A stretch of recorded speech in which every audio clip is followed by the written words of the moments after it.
I don't know where to start, maybe with the night everything changed, or maybe before that, when I still had a life I could be proud of before I had to crawl back home, sleeping just a few feet away from my own mother, like some overgrown child. If you told me 5 years ago that I'd be 34 broke jobless and living with my mom again, I would have laughed in your face.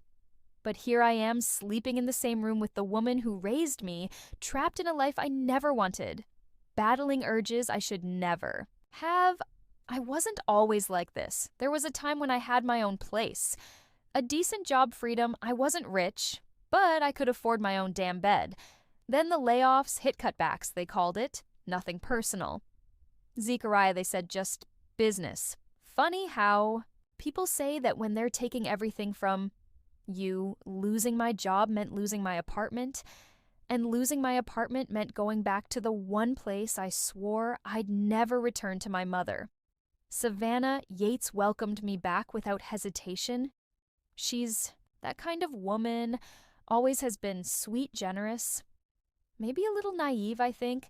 She still sees me as the kid she raised the boy, who used to cling to her waist and beg her not to leave for work. She doesn't see the man I've become were the things I tried to keep buried. She offered me the couch at first, but we both knew that wasn't realistic. She only has a one-bedroom place, and it's not like we could afford to rent another spot just for me, so she insisted I take the bed while she slept, and an old mattress on the floor. I told her no, that it wasn't right bet, I could take the floor, but she wouldn't hear it. That's my mom, always sacrificing, always putting herself last. Eventually she convinced me. We agreed to share the bed, but we kept our distance, one of us clinging to the edge of the mattress, like we might catch fire if we got too close. At least, that's how it started. The thing about living with your mother at 34, it strips you of every ounce of dignity you have left. I felt like a damn teenager again, waking up under the same roof, eating the food she bought, answering questions about my plans when I didn't have any. And the worst part, the walls in that tiny place are paper thin. There's no privacy, no escape. I couldn't even relieve myself without feeling like she'd hear me. Like she'd know I tried in the bathroom, but my legs would go numb from sitting too long. I tried waiting until she left the house, but she's home more often than not, so I was stuck miserable and losing my mind a little more each day. Here's the part one hate admitting, the part one swore I'd take to me grave. I've wanted my mom since I was a teenager. Not in the way a son should not, in the way that's normal. I know it's wrong, I've always known, but that doesn't make it go away. Back then, I buried it. Forced myself to date other women, forced myself to believe I'd grow out of it. But now I'm back in her home, back in her space, back in her bed. And every night it gets harder to pretend before I go on. I need to say something. If you're still here listening, you need to know that this story isn't easy. It's not clean. It's not something people talk about openly. It deals with family, with desire, with things we don't like to admit, even to ourselves. If any of that makes you uncomfortable, you should probably stop listening now. But if you stay, if you really want to know what happened, then I'll tell you it started one night, a night just like any other. If you're still with me, don't forget to like this video, share your thoughts in the comments, and subscribe for more stories like this. Trust me, there's so much more to uncover. I don't know why that night felt different. Maybe it was the exhaustion. Maybe it was the weeks of pent-up frustration. Maybe it was the way the room felt smaller than usual. The air thick and suffocating like the walls were closing. In whatever it was, I couldn't sleep. I lay there staring at the ceiling, my body restless, my mind racing, my skin itching with something. I couldn't shake. The room was dark, the only light coming from the street lamp outside, a dull, hazy glow leaking through the blinds. The clock on the nightstand blinked back at me, mocking me with every passing second beside me. Savannah slept soundly, her breathing slow and even, her body curled slightly toward the edge of the bed. I could feel the warmth of her presence, the subtle rise and fall of her chest beneath the covers. It was nothing new. We had been sharing this bed for weeks, but that night something was different. I felt different. I tried to ignore it, tried to focus on anything else. The hum of the refrigerator in the other room, the distant sound of a car passing outside. the rhythmic ticking of the clock, but nothing worked. More. I tried to push it away the stronger it became, that hunger, that ache, that unbearable need clawing at the edges of my sanity. I turned onto my side, then onto my back, again adjusted the pillow, pushed the blanket down, then pulled it back up. It didn't matter what I did, the pressure in my chest wouldn't let up, the tension in my muscles wouldn't ease, and all I could think about was the unbearable heat pulling low in my stomach, the need crawling beneath my skin like a sickness. I told myself to stop, that it was wrong, that I should get up, leave the room, splash cold water on my face and clear my head, but I didn't move. I just lay there trapped in my own body, drowning in my own thoughts, my pulse hammering in my ears, and then before I could stop myself, before I could even fully process what I was doing, my hand was reaching. For my phone I shouldn't have. I knew. Shouldn't have. But I did it anyway. I plugged in my earbuds, the cord brushing against my bare skin, sending a shiver down my spine. My fingers moved on their own muscle memory, guiding them as I scrolled through, the screen searching, looking for something, anything to ease the ache. And when I found it, when the video started playing, my breath caught in my throat. It wasn't just any video. It was exactly what I knew I shouldn't be watching, the kind that Fidinto. Every dark thought, every shameful fantasy, every twisted desire I had spent years trying to bury, the kind that made me stomach, not with guilt, even as my body reacted in ways I couldn't control, the kind that made my pulse stutter and my skin prickle. With heat made the blood roar in my ears until the rest of the world disappeared, until nothing existed except for the flickering images on the screen and the woman sleeping beside me. I tried to be quiet, so quiet, barely moving, barely breathing, my body locked in place as I let the moment swallow me whole. I told myself it wasn't real, that it was just a FF toy, that it didn't mean anything. But deep down, I knew I was lying. I knew exactly what I was doing, and I knew that if she woke up, if she turned over and saw me like this, everything would be over, and then she moved. My body went rigid, my breath catching in my throat so fast it hurt. My fingers clenched into the sheets, my heartbeat a deafening thunder in my ears. She shifted just slightly, a soft sigh escaping her lips as she rolled onto her back, her arm brushing against mine. For the briefest second, the warmth of her skin burned through the fabric of my shirt, sent a jolt straight down my spine. I didn't move, I didn't even blink. Just lay there, frozen, waiting. Was she awake? Had she felt it? Had she seen?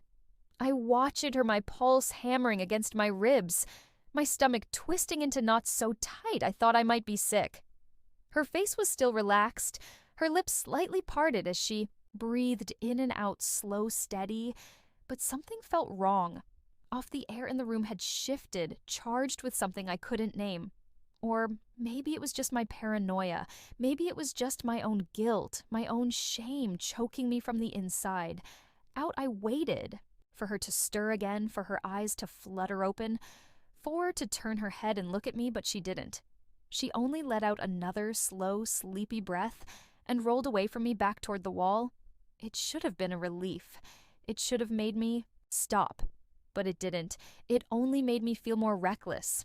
Morning came too fast. The first rays of sunlight slipped through, the blinds painting the room in soft gold.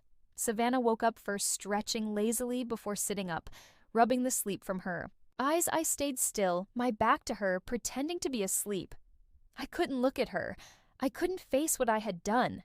I could still feel the heat of the night clinging to my skin, the weight of my own shame pressing down on my chest. She didn't say anything, just got up, left the room, the door clicking shut behind her, and as soon as she was gone, I let out the breath I hadn't even realized I'd been holding. I should have felt relieved. I should have promised myself I'd never do it again. But I didn't. I just lay there staring at the ceiling, replaying every second of the night before, the way she had moved, the way her body had shifted closer to mine, the way I had wanted so badly for her to wake up and see me. I hated myself for it, hated the thoughts that ran through my mind, the ones I couldn't seem to stop. But no matter how hard I tried, no matter how many times I told myself it was wrong, I couldn't stop thinking about it. Couldn't stop wanting more that night. Something changed. And from that moment on, there was no going back. Something changed after that night. Or maybe something had always been there lurking beneath the surface, waiting for the right moment to take hold. Either way, I could feel it now pressing against my ribs, curling around. My throat like a slow, suffocating grip. It wasn't just a fleeting thought anymore. It wasn't just something I could ignore, push down, pretend wasn't real. It was in me, woven into every second of every day, creeping into the spaces between us like smoke. Thick and heavy, impossible to escape. I started noticing things I had never paid attention to before: the way Savannah moved graceful, without trying, her hips swaying slightly, as she walked, the fabric of her clothes clinging to the curves I had spent years forcing myself not to look at the way. She smelled soft and familiar like lavender and something warm. Something that made my stomach tighten and my hands clench into fists the way she filled a room, her presence wrapping around me, making it harder and harder to breathe, I told myself. I was imagining it, that it was just in my head, that it wasn't real. But the more I tried to convince myself, the more impossible it became to believe. Because every time she leaned close, every time her hand brushed against mine, every time her lips parted in an easy smile, something inside me, twisted, burned, begged for something I couldn't have. And the worst part is, started to wonder if she felt it too. It started small little things, a touch that lingered a second too long, a glance that felt heavier than it should, a shift in her tone, soft amused teasing in a way that made my pulse stutter and my skin prickle with heat. One night she walked into the room wearing nothing but a nightgown, thin and loose, the fabric catching the light just enough to hint at the shape of her body beneath it. She didn't notice me watching, or maybe she did and she just didn't care. She stretched arms lifting above her head, the movement making the hem right up, exposing the smooth curve of her thigh before it slipped. Back down again. My throat went dry. My fingers dug into the sheets. I forced myself to look away. She sat down on the bed beside me, legs tucked beneath her, completely unaware of the effect she was having on me, or maybe not so unaware at all we talked. The way we always did, about nothing, about everything. She laughed at something I said, and I felt it like a fist to my gut. The sound of it, the way she tilted her head back, exposing the long, elegant line of her neck, the way her fingers brushed against my knee as she shifted, so casual, so effortless, like it meant nothing, but it did to me, it did. I couldn't stop thinking about it, couldn't stop replaying the moment in my head, analyzing every detail, picking apart every word, every glance, every breath. Did she know? Did she feel it too? Had she caught me staring? Seen the way my hands trembled, the way I had to clench my jaw to keep from saying something I couldn't take back, or was I just losing my mind? The dream started after that. Or maybe that was just the first one I remembered. It was so vivid, so real, that when I woke up, my body was still aching, my skin damp with sweat, my heart pounding so hard I thought it might burst out of my chest. In the dream, she was there standing in the doorway, looking at me the way no mother should ever look at her son. Here, yes, dark lips parted, voice low and sweet, dripping with something I couldn't name. She walked toward me, slow to liberate the silk of her nightgown, whispering against her skin as she moved. Har said my name, soft and breathless, and I felt it like a physical thing, like a brand against my skin. She reached for me, fingers grazing my jaw, tilting my chin up so I had no choice but to meet her gaze, and then she leaned in so close I could feel her. Breath against my lips, smelled a faint trace of the lavender lotion she always wore. I wanted to pull away, I wanted to run, but I couldn't. I just stood there, frozen, waiting, my whole body humming with something I didn't want to name. And then she kissed me. It was soft at first, tentative, but then she pressed closer, her hands sliding over my shoulders, her body molding against mine, warm and real, and I woke up gasping. My whole body trembled in my hands, fisted in the sheets, my skin burning like I had. Fever my stomach, twisted nausea rising up my throat, thick and choking, but beneath it there was something else. Something darker, something I couldn't ignore because even as guilt clawed up my insides, even as shame sat heavy in my chest, I still wanted more. There are moments in life that you can never take back, moments that define you, split time in half before and after. I think deep down, I always knew this was going to happen, that I had been pushing the limits for too long, walking too close to, the edge testing the weight of the ground beneath my feet. And on that night, it finally gave way. It started, like before, the same restless ache, the same unbearable tension, building inside me the same dangerous thoughts gnawing at the edges of my sanity. Savannah was asleep beside me, her breathing slow and even her body turned slightly away. I knew I should have gotten up, left the room, done anything to get away from the temptation. But I didn't. I stayed, and this time I didn't even try to fight it. Reached for my phone, plugged in my earbuds, let my fingers move over the screen like they had so many times before. But this time I didn't hold back. I wasn't careful. The hunger was too strong, the need too overwhelming, and the reckless part of me, the part that had been growing stronger with every passing day, was done pretending I don't know how long it lasted. Time blurred, lost in the haze of my own indulgence. But then out of nowhere, everything shattered. The bed shifted, breath sharp, quick, and then movement. My body went cold. My pulse a frantic hammer in my throat. I didn't want to turn my head. I didn't want to look, but I had no choice. She was awake, eyes half-lidded, face turned toward me, brows slightly drawn together. Like she wasn't sure if she was still dreaming, the air between us turned, electric heavy, suffocating. My stomach lurched, the weight of my own actions crashing down on me all at once. I had been caught. There was no talking my way out of this, no excuse that could undo what she had just seen. The silence stretched, unbearable, unending, and then finally she spoke. "What are you doing?"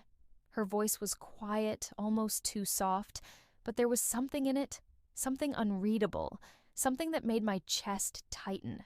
Like a vice, I couldn't answer. My tongue felt heavy, useless, trapped in my mouth. 1,000 thoughts ran through my head, 1,000 ways to explain, to lie, to make this moment disappear, but none of them would work. She had seen everything. I wanted to run. I wanted to close my eyes and wake up somewhere else, someone else, but there was nowhere to go, nowhere to hide, so I did the only thing I could. I froze. Savannah didn't move, didn't look away. She just lay there watching me.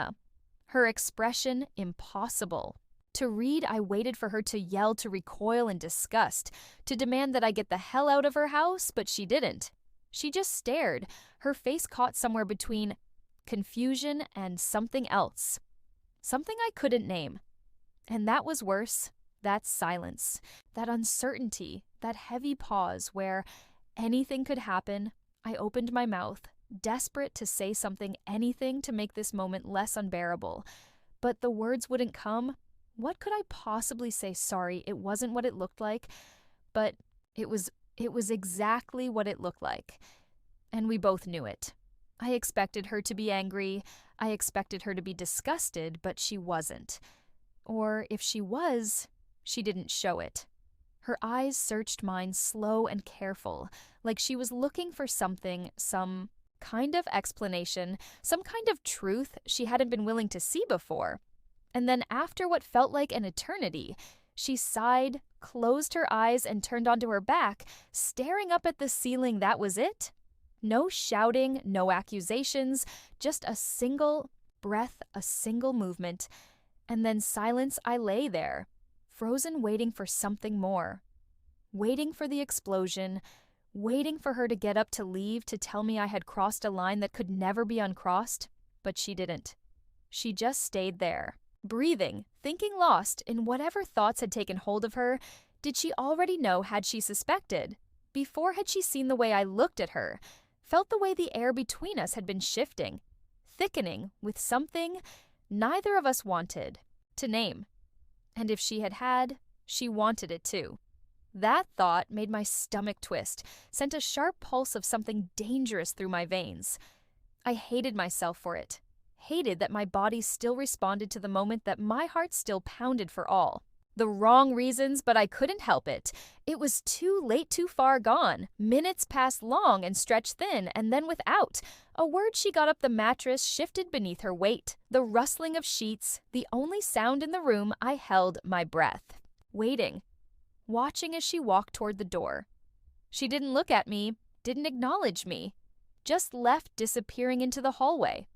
Leaving me alone in the darkness with nothing. But my own shame. The next day, everything was different. We didn't talk about what had happened. We didn't even mention it. But the weight of it hung in the air thick and suffocating, pressing into every moment, every glance, every breath, and worse than anything was the way she looked at me now. Not with anger, not with disappointment, but with something else, something that made my pulse skip. My stomach knot, my thoughts spiral into places. They had no business going the way she held my gaze a little too long when we spoke the way her hand brushed. Against mine in the kitchen. Fleeting touch that lingered longer than it should have the way her voice softened. When she said my name, like she was testing the weight of it on her tongue, feeling something new, something dangerous. Maybe I was imagining it. Maybe it was all in my head, but I didn't think so. And that terrified me more than anything. I tried to act normal, tried to pretend nothing had changed, but it had. And we both knew it. Every conversation felt loaded, every interaction laced with something neither of us wanted to name. It was like standing at the edge of a cliff, staring down into the abyss, knowing you shouldn't jump, but wanting to anyway. Just to see what would happen, just to feel something real. And the worst part, I didn't know if she'd catch me, or if she jumped too. Something had shifted. There was no denying it. Now the air between us had thickened, become something else. Entirely the kind of tension you can't name, the kind that lingers in the space between words and the glances that last too. Long in the silence that stretches too far, it was suffocating. It was consuming, and no matter how hard I tried, I couldn't escape it. I thought distance would help, that if I kept away from her, if I made myself small, quiet, invisible, maybe whatever this was would pass. But it didn't. Avoiding Savannah only made it worse the more I stayed away. The more I wanted her, the more I tried not to think about that night, the more it replayed in my head over and over, every second, every detail, until I could barely breathe. I found excuses to leave the house, to be anywhere. But there, I started taking long walks, wandering the streets aimlessly, letting the cold air bite at my skin, hoping it would shock me back to my senses. I stayed out late, lingered in coffee shops, sat on park benches until my fingers went numb. Anything to avoid being in that apartment with her, to avoid the unbearable weight of what we had become. But it didn't work.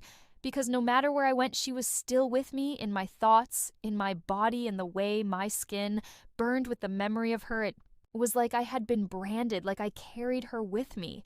Now, like there was no part of me that wasn't touched by her. And at night, when I finally forced myself to return home, it was even worse. The apartment was too small, the walls too thin, and she was always there, just on the other side of the room, just out of reach. I could hear the soft rustle of her sheets when she turned over, the quiet exhale of her breath as she drifted off to sleep, and I would lay there rigid and helpless, staring at the ceiling, clenching my fists so tight, my nails bit into my palms, willing myself to forget what it felt like to be so close to her. She changed too. I could see it, feel it, the way she moved differently, more carefully, like she was hyper-aware of her own presence. The way she stopped wearing the nightgown, started dressing in layers, in clothes that hid her body from me, like she was trying to erase whatever temptation had been there before, like she was trying to protect us both from something neither of us could control. But it wasn't just the clothes. It was everything. The way she barely looked at me anymore, the way she spoke and clipped sentences, never lingering, too long in the same room, the way she avoided touching me even in the smallest ways. No more casual brushes of her hand against mine, no more leaning in close. When she laughed, no more warmth radiating from her body. When she passed by, she had built a wall between us, and with every day that passed, she stacked the bricks higher and Yet I saw it, the hesitation. In her eyes, the way she would catch herself before looking away too quickly, the way her fingers trembled. Slightly when she handed me something, the way her breath hitched when I got too close. She was fighting something. Something she couldn't name. Something she didn't want to acknowledge. And the more she pushed me away, the more I knew she had felt it. Tooth silence between us stretched for days, then weeks, an unspoken agreement that neither of us could bring ourselves to break. We lived like ghosts moving through the same space, but never truly existing in it together. But I knew it couldn't last. Something had to give, and eventually it did. It was late, and I was sitting in the living room, staring at the blank television screen, lost in thoughts I didn't want to have. I heard her footsteps before I saw her soft against the floor, hesitant measured. She walked in and stood there for a moment, just watching me, her arms crossed over her chest like she was holding herself together. "Zariah," she said, and my name in her mouth sent a shiver down my spine. It had been a long time since she'd said it like that. Soft, careful, deliberate. I turned to face her, my pulse pounding in my ears, my mouth suddenly dry. I knew what was coming before she even said it. I had known for days, maybe longer, maybe from the moment our lives had started unraveling. You need to leave. The words were quiet, barely more than a breath. But they hit me like a physical thing, like a punch to the gut, knocking the air from me lungs. I stared at her, waiting for her to take it back, to say something else. Anything else. But she didn't. Her hands tightened around her arms, her fingers digging into the fabric of her sweater. And I realized she was shaking just a little, just enough why my voice came out rough. Barely above a whisper, she shook her head, exhaling sharply like she had been holding her breath for too long. You know, why I did, of course I did, but I wanted to hear her say it. I wanted to make her admit what we both already knew, that staying here, staying with her, was dangerous. That whatever this was, whatever had been growing between us, could no longer be ignored. That if Is stayed, we would cross a line that neither of us could come back from. She didn't say it, though. She just stood there waiting, bracing herself, like she expected me to argue, to fight, to beg, but I didn't. I just nodded, slow and heavy, my throat tight, my chesting with something I didn't know how to name, and just like that, it was over. They say time heals all wounds, that if you wait long enough, if you put enough distance between yourself and the past, the memories will fade, the weight of your mistakes will lessen, and one day you'll wake up feeling whole again. But that's a lie. Some things don't fade, some wounds don't heal, and some desires never die. I left the next day, no fight, no goodbyes, just a packed bag slung over my shoulder and a quiet, suffocating tension hanging between us. Savannah didn't look at me when I walked out the door. She just stood by the kitchen counter, staring down at her hands, like if she focused hard enough on something else, she could pretend I wasn't leaving at all. I wanted to say something. I wanted her to stop me, but she didn't. And maybe that was for the best. With no money and nowhere to go, I ended up on a friend's couch, sleeping on a mattress that smelled like old beer and stale cigarettes. It wasn't much, but it was something, a place to be.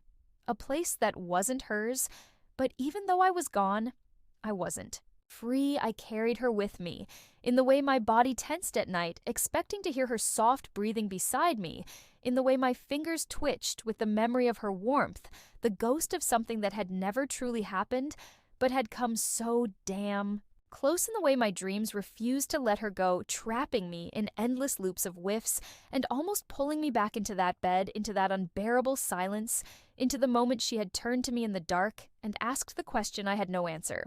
For was it real? Or had I imagined at all? Savannah never spoke about that night again. She never called, never reached out as far as I knew. She had erased me completely, wiped me from her world. Like a stain she could scrub away if she just tried hard enough, and yet Ik knew better. I knew it wasn't that simple. I knew that somewhere deep inside she was carrying the weight of it too, because that's the thing about moments like those. They don't disappear. They don't just cease to exist because you pretend they never happened. They sit inside you, buried beneath layers of guilt and regret. But always there, always waiting, always whispering in the back of your mind when you least expect it was. She tempted, was she scared? Did she ever wake up in the middle of the night, her breath caught in her throat, her hands clenched into the sheets, reliving that moment the same way I did? Or was it just me? Was I the only one drowning in something that was never real to begin with? I didn't have an answer, and maybe it never would. I tried to move on. I really did. I tried dating, tried forcing myself into meaningless conversations with women whose names I never remembered, tried going through the motions, pretending to be normal, pretending to want something that wasn't her, but nothing worked, no matter where I went. No matter who I was with, Savannah lingered. She was in every touch that felt wrong, every kiss that left me cold, every moment where I closed my eyes and saw her instead of the woman standing in front of me. She was in my skin, in my blood, in the spaces between my ribs where something vital used to be. And I realized then this wasn't something I could outrun. It wasn't something that time would fix, because some obsessions don't fade, some desires don't die, and some people you never stop wanting. No matter how much you try, desire is a dangerous thing. It doesn't care about right or wrong. It doesn't care about consequences. It seeps into your bones, wraps around your heart, makes a home inside you, whether you want it to or not, and once it takes hold, it never really lets go. So tell me, if you were in my shoes, if you had felt what I felt, lived what I lived, would you have been strong enough to walk away before it was too late, or would you have let yourself fall? And if you did, would you ever be able to live with the weight of it? Think about it. And if this story made you feel something, if it made you question yourself, if it made you hesitate, if it made you wonder, then don't forget to like, share, and subscribe for more.